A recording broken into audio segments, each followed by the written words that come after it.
जय जिनेंद्र। दोस्तों, आप सभी का इस YouTube चैनल पर स्वागत है, जहां पर मैं जैन धर्म के पूजा पाठ, मंत्र, स्तोत्र, साधना और विभिन्न प्रकार के महाचमत्कारी उपायों के बारे में आपको जानकारी देता हूं। और आगे भी इसी तरीके से जानकारी पाने के लिए वीडियो के नीचे लाल रंग का सब्सक्राइब बटन दिया हुआ है, उसे दबा लीजिए और बेल आइकन दबा दीजिए, यानी घंटे का निशान दबा दीजिए, जिससे मेरे वीडियो के आने की सबसे पहले नोटिफिकेशन आपको मिल सके।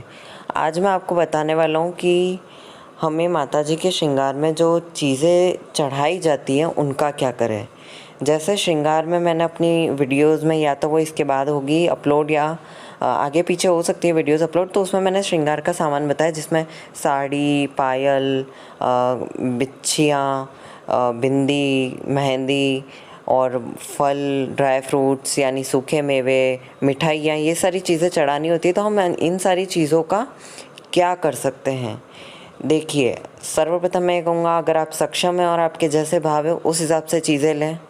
दूसरी चीज़, आप साड़ी लेते हैं तो वो अच्छी लें, क्योंकि वो साड़ी आप माता जी को अर्पित करने के बाद यानी चढ़ाने के बाद आप आशीर्वाद स्वरूप, अगर मंदिर में चढ़ा रहे हैं तो पंडित जी से पूछकर आशीर्वाद स्वरूप उस चीज़ को फिर से ले सकते हैं।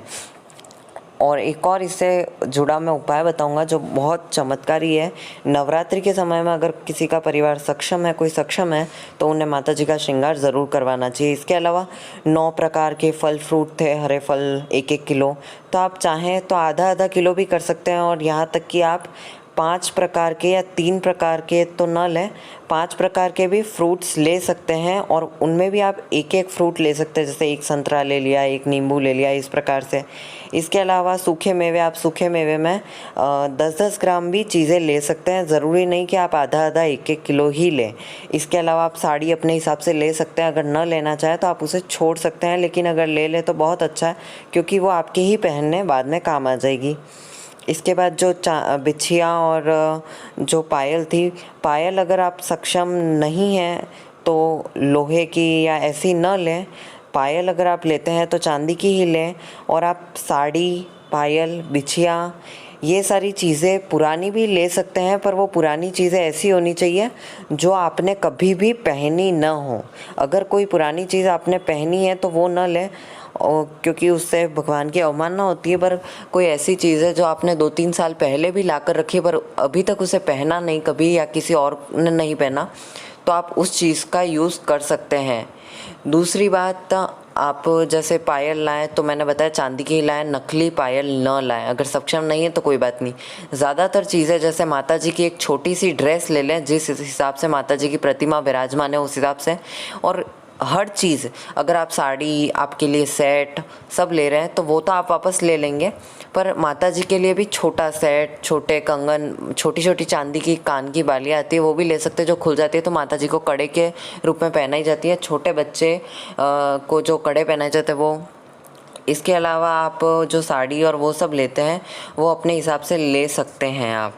इसके अलावा मैंने जैसे बहुत सारी इलायची बताई थी, तो इलायची भी आप अपने हिसाब से 100 ग्राम उसमें लिखा हुआ था, तो आप 10 ग्राम 20 ग्राम अपने हिसाब से ले सकते हैं।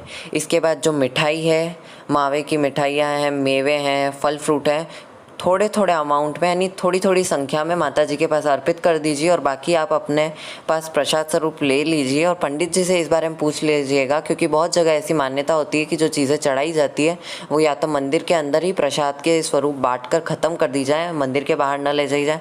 इसके अलावा जो उपाय मैंने बताया था वो मैं ये कह रहा था कि जो हम साड़ी, सेट, ब्लाउज़, वो माता जी को तो आएगा नहीं, पहनेंगे, तो उन चीज़ों को माता जी के चरणों में अर्पित करके किसी सुहागिन महिला को अगर उसके झोली में डाल दिया जाए तो उससे संतान प्राप्ति होती है, ऐसा भी माना जाता है बहुत जगह।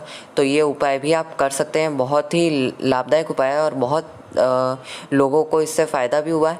इसके अलावा वो सारी चीज़ें आप भी रख सकते हैं। नॉर्मल सुहागिन महिला उस साड़ी को और उन सभी को पहन सकती है, पर उन साड़ियों के और उन सबको पहनने के नियम होते हैं, वो आपको ध्यान रखना है।